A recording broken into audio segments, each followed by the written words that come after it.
What's up, everyone? Tyler DeLuca here for another week of my top 3 matchups in college football. Last week absolutely delivered, but here are my top 3 matchups for week 3.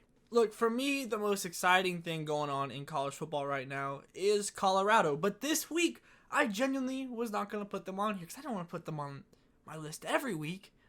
But then Colorado State head coach Jay Norvell came out saying this: when I talk to grown-ups, I take my hat and glasses off, which is an obvious shot at Colorado head coach Deion Sanders. And then my interest was piqued.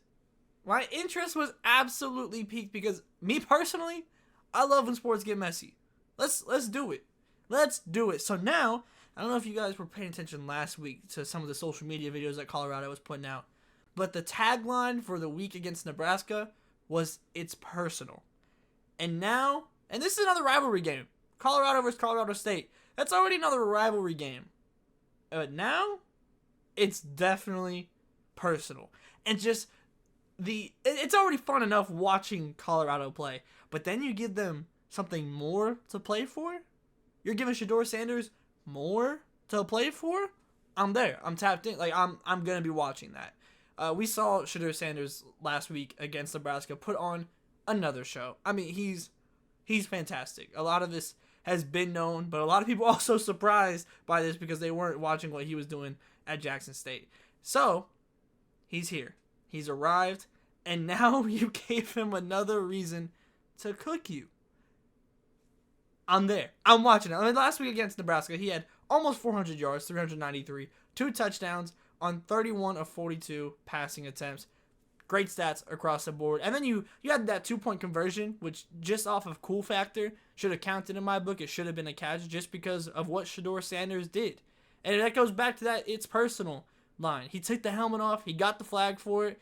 And Deion Sanders was talking about how he went over to him and said it's personal. And that's exactly what it's going to be again this week. I expect a blowout in Pac-12 After Dark football in Colorado.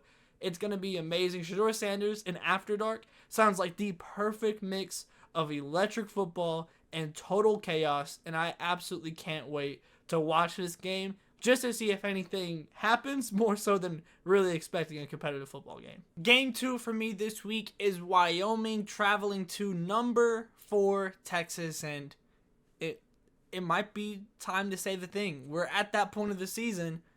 Texas might be back. But if they are back, this game feels kind of like a sign of sorts of if they are back. Because if they are back, if they are legitimately the team that went to Tuscaloosa and beat Alabama, this should be a blowout. And going back to my video last week, as this was the Texas-Alabama game was my game of the week last week, I had doubts about Quinn Ewers. I didn't know what we were going to see from him. In that game against Rice, it was very much a tale of two halves. But he went to Tuscaloosa and took that next step. It felt like a make-or-break game for him where if he struggled, that was going to be his ceiling of sorts. It kind of felt like. But if he played ball the way that he did, he could take it to the next level, which is what we saw. And now I want to see that continue. I want to see them build on the Alabama win, build on what this program wants to be back to. And that takes, in my opinion, a blowout against Wyoming. And this is a Wyoming team that has already done damage so far this season against Texas teams in the Big 12. Texas Tech went to Wyoming and lost in double overtime in week 1. Do I think that this is going to be a close game? No. Do I think that this will be an important game for the potential landscape of what the national picture will look like?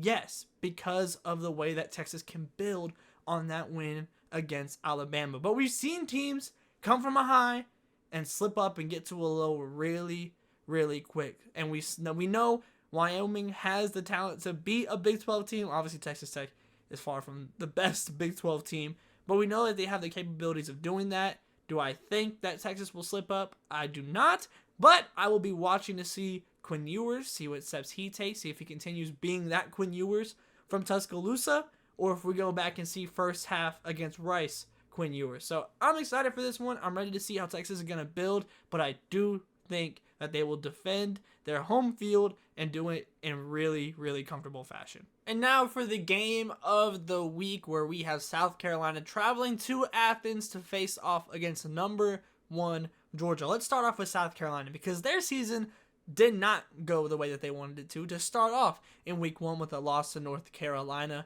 But then they did bounce back against Furman, where Spencer Rattler, who played very solid, very, very solid in that North Carolina game, doing what he could. But then against Furman, 345 yards, 3 touchdowns on 25 of 27 throwing. That's incredible. I don't care who the opponent is. That is an incredible performance. But let's reel it back in, because Furman defense versus Georgia defense, there's a lot of distance here. But I'm excited to see what Rattler does, because he has started off this season really, really hot. And the thing that Georgia has struggled with is their starts to games. In both the first quarters against UT Martin and Ball State, they had 7 points combined in both games. Now, of course, they ended up pulling away, blowing those teams out. But if South Carolina, and specifically Spencer Rattler, can come out throwing heavy punches, they might just be able to knock Georgia off balance if their offense doesn't get going as well. I do think that Georgia is going to be ready for this game, but that is the kink in the armor that I think South Carolina might be able to take advantage of.